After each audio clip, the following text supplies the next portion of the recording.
you had tension with Mo Cheeks. Yeah. While we on the Out the Mud podcast, explain to us how that went down.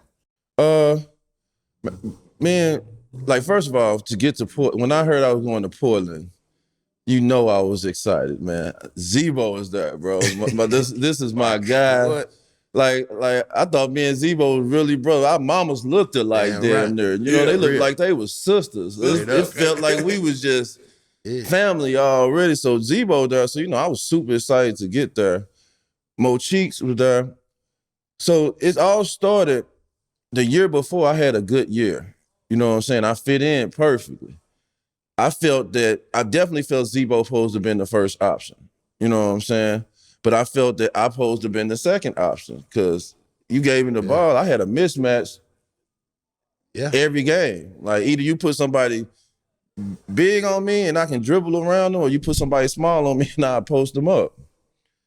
But, you know, DA and Damon, you know, these are the veteran guys, so they took a lot of the other shots. Cheeks used to always tell me, like, man, you so good, which all coaches did once I got to the league. Say, you so good that I don't need to call plays for you to do your thing. Right. You know what I'm saying? So I thought I had a good year. I started the whole year. So the next year, they gave me a contract. You know what I'm saying? They made me one of the franchise guys. So when they gave me the contract, the next year they said they want to get rid of Sharif. So they weren't going to start me. So I'm like, what you getting rid of Sharif Abdul-Rahim got to do with you starting me? Yeah. So now I got to share minutes off the bench with Rube Patterson when the year before this, I started and Rube came off the bench. And mind you, Sharif haven't played the three since he first got in the league. Right. It's like his 15th year. And he ain't played three since in Atlanta. Well, and he got knee problems, so he can't even run or guard a three. He don't play the three at all no more. He basically a power forward, but they didn't want to have him back up Zebo.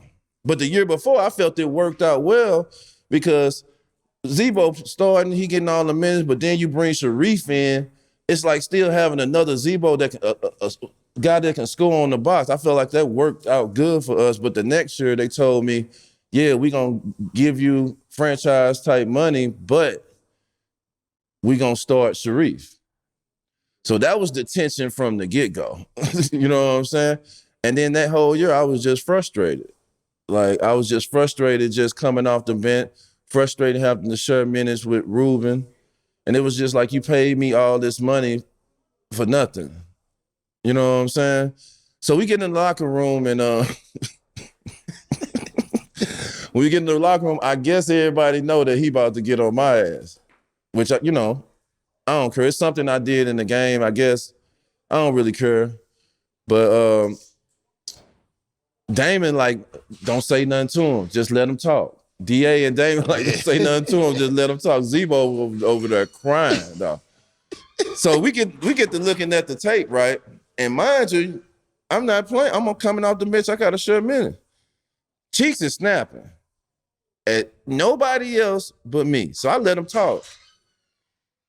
What frustrated me, he's still snapping about me, and he's showing stuff on us. I'm not even in the game. You know what I'm saying, bro? I'm not even in the game.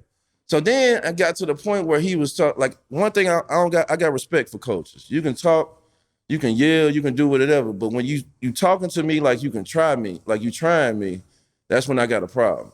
Like, I'm the man of my house, I'm the man of my family. You can't talk to me like you gonna beat my ass. Like, talk to me and like yell at me in a different way. You know what I'm saying? So when I got up, I was just like, man, what you gonna do? And you know, he got frustrated. He went East St. Louis on the phone. Yeah. I was just like, what you gonna do? I don't really. He raised squab. Yeah, I ain't really. Raised squab. And you know, and what's crazy, me saying this story, this happened in locker rooms. This ain't nothing new. Like, it's way worse stuff than this. But Zebo, no, Cheeks was my guy. Cheeks was Zebo guy. Love Cheeks. Cheeks Shout out to Coach Cheeks. He's a cool coach. Like, I ain't never had no problem with Cheeks, but Cheeks was just as frustrated as me Because the situation he was in too. Cheeks wound up getting fired and they wound up getting Cheeks out of Cheeks didn't even finish the whole season. Right. Because they put him in a messed up position. I feel like Cheeks wanted to start me. He didn't want to start Sharif. He wanted to coach the team the way he wanted to coach the team, but this is what the orders came from above. Right. So it made me and him so frustrated, which me and him always been cool, where we just got frustrated with each other. But shout out to Cheeks, man. I never had a problem with Cheeks, but they made it a big deal. And, you know, when I think it was Charles Barkley who said something about it on TV, man, Cheeks made the phone call and told Charles, like, nah, that ain't what it is. Because he knew that wasn't what it is. And you could tell it was messed up because we're in the locker room. Only people in the locker room is the coaches and the player. How did that even get outside of the locker room? Right. We had the practice facility. Got a leak in the operation. So you can tell how the system was just kind of messed up, but it really wasn't no problem. I never really had problems with folks.